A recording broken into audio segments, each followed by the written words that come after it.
Welcome to Fifth Scale Dirt Oval Racing Network. I'm Big Kev. Springfield Super Speedway, the Gator Nationals 2020 brought us a couple of firsts this year. Number one, Lucas Oil sponsorship for the event at the Gator Nationals. Man, it was awesome. And number two, the first ever training seminar for fifth scale racers, man, for all things fifth scale related, getting those cars tuned up. Sit back and listen to Mr. Chris Wall as he tells us all about the shocks, pistons, and all that good stuff. Get your notebooks and get ready to do some writing. Check it out. Alright guys, so what I'm going to go over this morning, this information will apply primarily to King Motor shocks and HPI shocks. So what we have here is going to be two, I have not touched these two shocks. They come out of the same pack, two King Motor shocks. Now, as far as I'm concerned, the King Motor shock is a very good shock, but it does have some issues right out of the pack. So what we're going to do, we're going to fix those issues, and we're going to make this shock smooth as butter, and we're going to learn how to valve a shock. If somebody don't know what it means to when I say valve a shock, we're going to make it a split valve shock so that if whatever core you're working on, if it needs less compression and more rebound, we can tune out of the box. It's not. It's out of the box. It's 50-50. It's the same amount of compression, same amount of rebound. You can add more oil to make it stiffer, but if you stiffen it one way, you also are stiffening it the other way. We're going to show you how to go in and put a baffle in it. We're going to valve it to where you can make it go down real easy and out real slow, or vice versa. It depends on how we build the shock. So what I want to do, I want to pass these, I want everybody to feel both of these shocks and feel the difference in them right out of the pack. I want you to feel the difference in the friction, and they also get kind of grabby and catchy a little bit. But anyhow, take a hit and pass it down. You said this is the Rovin HPI. King Motor. Okay, some of the King Motor shocks has a different end cap. The O-rings are set up different in it, and a lot of them have a bigger shaft, and the piston on the top is a different size. A lot of them are like keyed. It's a squared shaft on the top. It's set up quite a bit different. But everything I'm telling you today will apply 100% to HPI or King Motor. So y'all just keep passing those two shocks around, and we're going to get started on our first shock right here. So the best thing to do with the factory boots right here is to grab a hold to it, pull it off, throw it in the garbage can. That's the right place for that. If you want to run a protective, use an outerwear. It creates friction on the shaft. It holds moisture in there, makes the shaft rust. There's nothing good about the stock boot. All right, so first thing we're gonna do is get the stock oil out. And if I move too fast, if I has a question, you just got to say, whoa, whoa, whoa, let's talk about it. I'm going to move fast because I want to make sure we get to the good stuff and get that covered. So we're just going to dump out the, woo-wee. I got to pass this around.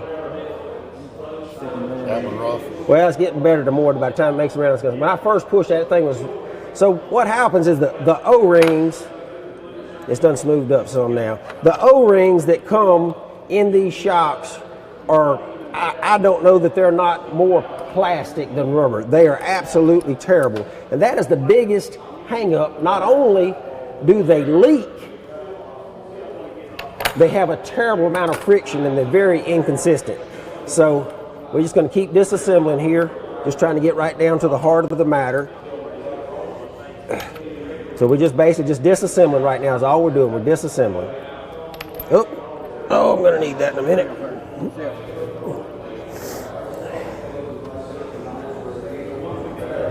Corey, you can just every now and then just give me a time, because this is I practiced this in my mind a bunch, but I hadn't practiced it out loud. So, all right, so we just disassembled. Boom. Okay, so what we're going to do, we're going to go into the bottom end of the end cap. There's a snap ring in there that this one here is going to be beautiful. All right, I'm sure there's probably an appropriate tool to pop this ring out. And the more people you have watching, the harder they are to get out. I've read that. So there it comes. We got it out finally. And so you have to have a customized, specialized retracting tool, sheet metal screw. You probably might find something better, but that little brass washer in there, brass spacer, can be a bear to get out. So you probably can find a fancier way to do it, but you're going, oh, you scuffing it up. I ain't hurt it one bit. So here's what we were trying to get to. Here's the culprit of the worst part of a King motor shock. Now I want to pass these around. Pass them around. Feel how, or you can do one at a time. We'll put them one way and one the other way. Those things there are, as we say in Lizard Creek, they're hard as woodpecker lips. Woodpecker lips, pretty hard. So what we're going to do, we'll get you the part number, but we're actually working on getting a package with some Quattro seals and aftermarket seal, but HPI sells just it's the replacement HPI silicone O-ring. They actually work amazing. You're going to see how much smoother the shock is going to be when we get finished. Okay, so we're going to pop two. It takes two O-rings, took two of them out. We're going to put two back in.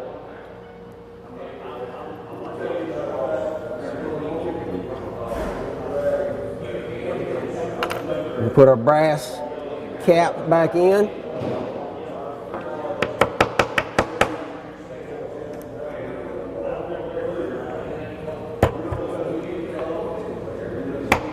Very gently, as you can tell.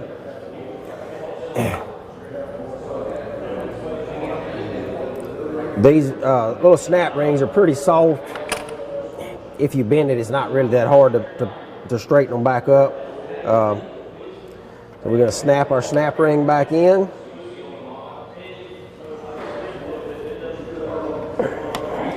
And although this is a really good sales pitch, my old half used up tube is over there, but nice red and tacky, Lucas Oil red and tacky. I like to put a little bit of grease. I come in from the wrong way first.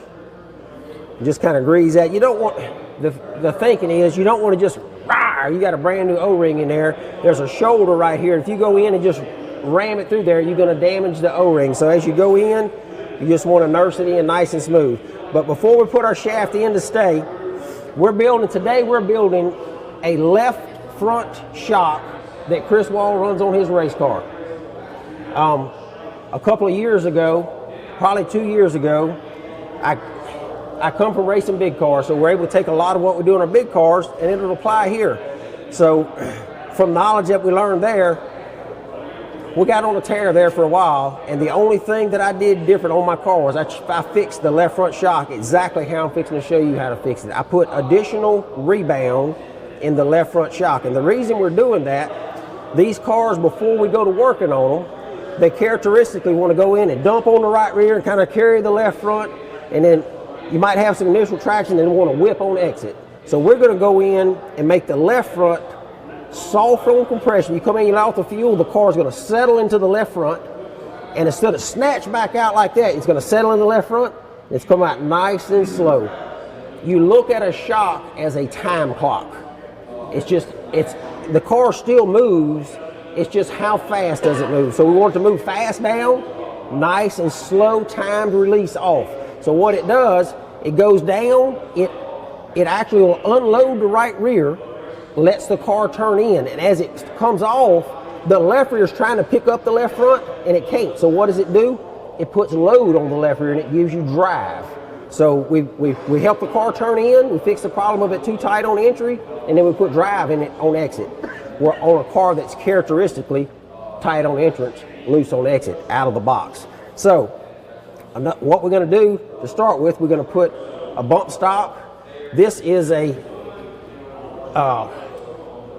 HPI front bumper for their asphalt model 5B, but you can use numerous bump stop material.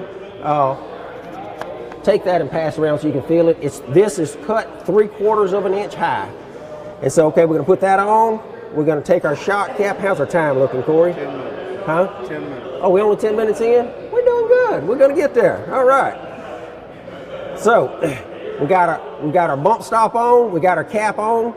So another thing that we've learned just in the last year, one of the biggest things that's advanced our super late models in the, well, all of our cars, not just super late model, our fifth scales in the last year, we started off running cables on the front, trying to figure out, and this as well came from big car technology. We were running cable limiters and had them adjustable so we could figure out when the car comes up too far and the suspension gets totally stretched out, the car starts planing, it gets air under the car too much, and then it wants to lose the nose. So we started playing with these tethers and we came up with a sweet spot. So now what we're going to do, we're going to take this clear hose and we're going to put it over the shaft, and that's going to be a limiter so that when that piston comes down, it's going to hit that hose, boom, and it's going to stop it. So that hose is 5/8 of an inch long. So left front, 5/8 of an inch. If you was on the right front, you'd want to be 1/2 of an inch. Bump stop 3/4 of an inch on both sides. I make these little dudes right here. I call them Pac-Man washers, but it's nothing but just regular plastic that was cut out with a hole saw. And then I took my scissors and cut a little clip in it. So if I was getting too deep into the right front, my nose was skipping or the chassis dragging around, I can come in here, clip that over the shaft, and just that 100 thousandths will make a difference in the handling of the race car. So it's a tuning device. Everything that you need to valve a shock is in these little bags. This is enough to valve one shock. So you may say, oh, Chris and them's trying to make money. I'm not selling this. Bulldog has graciously hunted down the parts. We've done the R&D on it, figured it out. He is going to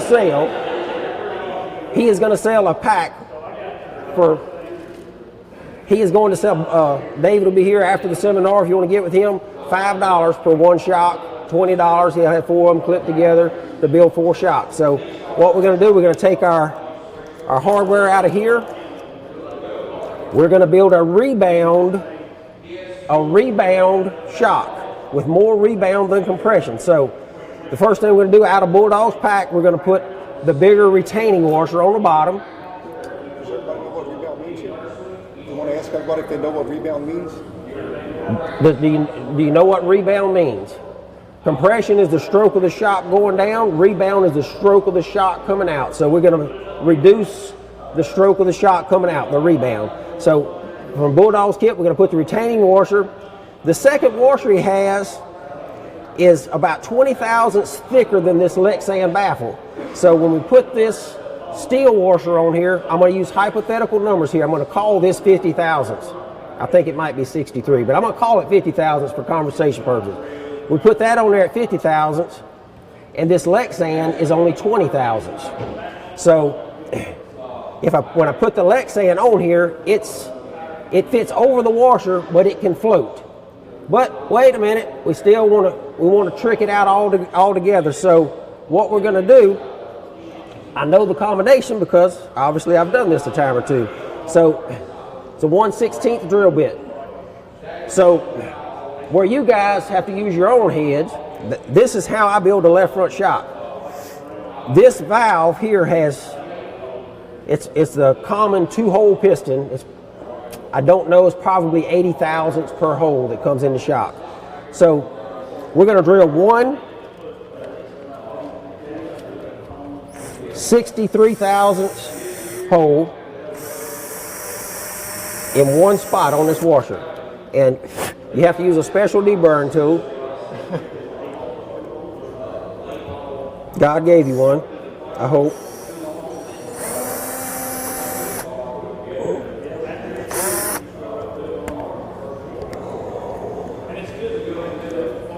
All right, so we'll make sure you don't have any big burrs sticking up because that has to seat against the piston. So we're going to install the valve, set it on there. That's just a little center part for the piston. I just realized that I need one more thing that I don't have sitting here. Corey, in that cabinet up there is some, open that cabinet right there, there's some emery cloth. Top shelf, right side. Either one's fine. All right, so these pistons will come that just from them being molded. Sometimes they'll have a little tit, a little burr. Sometimes there's a number on it, but this has to seat on that Lexan valve. So we're just going to simply, just for good measure, I always do both sides. That way, if I wind up flipping it, it don't matter. So I'm just making sure that there's no burrs on that. We're going to take some of our mighty fine Compliments of Lucas Oil brake cleaner. You don't want a bunch of gritty sand in our shock. Robert has my air hose, or I would be hitting it with an air hose right now and blowing it off. Okay, so now our Lexan, our standoff, our retaining washer, our other washer, all's on there, and then just your regular, the same one that come in at the top washer to seal it off. All right, I'm gonna put this together. Where's our time looking, Corey? 3 minutes. We got 3 minutes left. We ain't hit our 3 till our 20. Okay. All right, I think it's important for you guys to see this.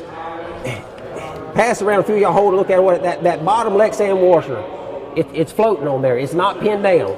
So what happens when the oil tries to go one way, the Lexan falls away from the piston and the oil flows freely. When it tries to go in the rebound, it sucks that Lexan back up to the piston, and the only hole it's going through is the hole that we drilled. So if I drilled 2 1/16 holes, it would be, so that's how you would adjust, more or less, would be the size hole or the amount of holes that you put in it, and then obviously the viscosity of the oil. Let me reach right here and grab us a little bit of oil. We're going to use 15 weight oil in this shock when we get it back over here. Keep on moving with it, guys. We're going to wind up running out of time. Take a quick look and come on down. Always have to be aligned with the Lexan and the piston. Okay, so it's a really good question. The pistons from the factory, the pistons from the factory is disc shape in the middle, so that when that oil flows through, it runs around, it can flow through the center of it. But anyhow, you just drill that Lexan in the center and you'll be fine. Definitely don't get out to the outside edge. If you had to cheat it one way or another, cheat it to the inside edge. But use a little common sense. When you're at your own shop, set it down, look at it. You'll see how the oil is flowing through there. Hey, did you say the more holes you drill in it, the more Okay. rebounds you get? With no holes in it, it's like almost locked up. So the more holes you drill, the more it gets back to 50-50. So the 2 holes that's in the piston, we're going to call them 80 thousandths. So up until you get to 2 80 thousandths to match it, as long as you're smaller than 2 80 thousandths, it would be more one way than the other. See what I'm saying? So because when that Lexan closes, you're only flowing through that one hole. When it floats down, then you're flowing through the 2 holes in the piston. All right, guys, so we're going to stick this back in here. Quick question. When you tighten that piston up, do you want the piston to turn on the shaft, or do you want it tight? No, you want it tight. You want it tight. Sometimes the nut will be tight and the piston will still rotate. That's not a problem, but you want the nut tight for sure. All right. First time doing this, I'm feeling a little rushed, but it's just a lot of information to give in a short amount of time. So we snug that up. We're going to go ahead and top it off with oil. So there's going to be air trapped in the bottom because the piston don't go all the way down. Burp it one good time. All right, the next item that I want to show you, I think is Andy McClellan developed a shock compensator. I think it's one of the most ingenious things to come into our for shocks. I just absolutely love them. I have them in every one of my shocks. Okay, so I don't know why I took the one off of that one. I got one right here. All right, so this shock compensator has O-rings on it, and it's got a little bleeder hole in the top. It has an install tool, so I fill the oil. So I overfill it with oil just a little bit. I've done enough of it. I know about it. To be safe, fill it up. I don't care. You're just going to waste a little bit of oil. So we're gonna ease this down in nice and square. It has 2 little small O-rings on it, making sure not to foul the O-rings up. And so the install tool has an F and an R on it. Pretty self-explanatory. Front and rear shock. We've got a front shock. We're going to put it here. and it's gonna squirt a little bit of oil out. I'm trying to keep it from shooting on the ceiling. All right, so we just KSG Motorsports. That is correct. Okay, so we just burped all the air out of it. There's absolutely no air at all in this shock. They have the little set screw here that my half-numb old fingers don't work real good with. So do you understand what we're doing here? We burped it out. We're going to put the set screw in. Now we don't want the oil coming out. So this baffle that we just put in, this compensator, floats. So common sense says when you push the shaft in, there's no air. The oil has to go somewheres. So as the shaft goes in, the compensator pushes up. So we're going to put the spring. There's a spring that comes with it. The spring goes on top of it. It takes 12 hands to do this. And so we're going to snug it up. So do you understand what's happening? The compensator's floating in there. The spring is just keeping it tight. And I found that new O-rings, when you put the compensator on it, so when a shock works without a compensator, it has positive pressure, negative pressure, positive pressure, negative pressure. And so it has a tendency to draft dirty into the bottom. With the compensator, it keeps positive pressure on the seals all the time. And I have excellent luck with seals. Seldom have a seal leak. So we just built a left front. You notice the shaft don't come all the way out because we put a limiter in there. We got a bump stop on it. It works. You have got to pass that around. Everybody's got to feel that if you don't do nothing else. No. Do you have part numbers for that? For the I'll get them before the seminar's over to pass out the part numbers on it. I got the seals. I'm talking about the. It's just called KSG Motorsports and tell you want shock compensators. But you got to feel the difference in compression and rebound. You got to get pull out. Like it's just harder to come out. If you put the sand washer on top, can you manipulate compression? So he has a very good point. Jonathan does. So we built a rebound shock. You just build it reverse order if you want it to be a high compression shock. So you put the Lexan on top of the piston to make a compression shock. You just build it the opposite way. So it can be compression or rebound. And if you say, oh, I want more rebound, drill a smaller hole. If you want less rebound, drill a bigger hole. It's just common sense. And then obviously play with the shock oil. I will say, if you have a normal shock package, I'm just going to use Lou for example. He normally uses 50 weight oil in his right front. He decides he wants to valve it. Because of the extra restriction of going around the standoff washer, if you say, I like my 50 weight compression, I just want to work on the rebound, you will need a thinner oil than you normally would run when you put the valves in there. It does seem like you run, in general, thinner oils on it. Notice how smooth the shock is and go out. I mean, it's nice and smooth, no catches in it. And the idea is you want that car to be consistent every time it goes in the corner. You want it to go, you want it to do this. If it's all catchy and grabby, when one time it does this, the next time, it's sticking down here, and some of the shocks right out of the pack are just horrific. I've had some of these coming in that just felt like they had gravel in them, just absolutely terrible. Go in and do that to them, and it's amazing what it does. Hose eliminates tie-downs. The hose eliminates the cables, yes. And like I say, I'm speaking from personal experience. Somebody may like a different height, but the good thing that I like about the hoses as a limiter is when you use a cable, your suspension is still in a bind, and the cable, if your spring's trying to push, it's in a bind. When you do it through the shock stops. The suspension is free. It's not loaded all the time. But in general, you want to rebound down your front shocks. Can I try that one out this weekend? That one right there. Well, I will take this shock, any one that we're going to build here today for the left front, and go put it on my car and race it tonight. I swear.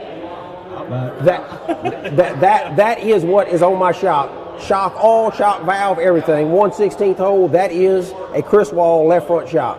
I'm telling you, when I first hit on that, I know you're going to think I'm crazy because everybody overlooks the left front. I'm telling you, it's the most important shock on the car. It's overlooked. I think it's the most important shock. Before we came up with the limiters, it was definitely the most important. Once we come up with the limiters, because it took the place of the limiter, it kept it rebounding, kept the car, the nose down in the track. Once we came up with the limiters, it did fix a lot of that.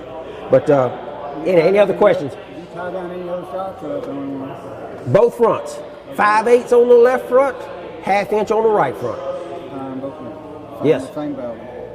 16 valve. No. What do you do on the right front? I rebound it, yes. However you want to valve it. If you want to pop it, is it easier than the left front, or is that what it is? You'll have to figure that out on your own.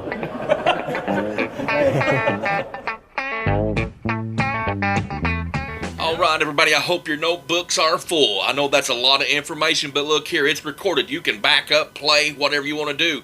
I hope y'all's got them things ready to go now. Got somewhere to start. Thank you, Mr. Chris Wall, for the time you took in Springfield Superspeedway for the event you had, Gator Nationals 2020 this year.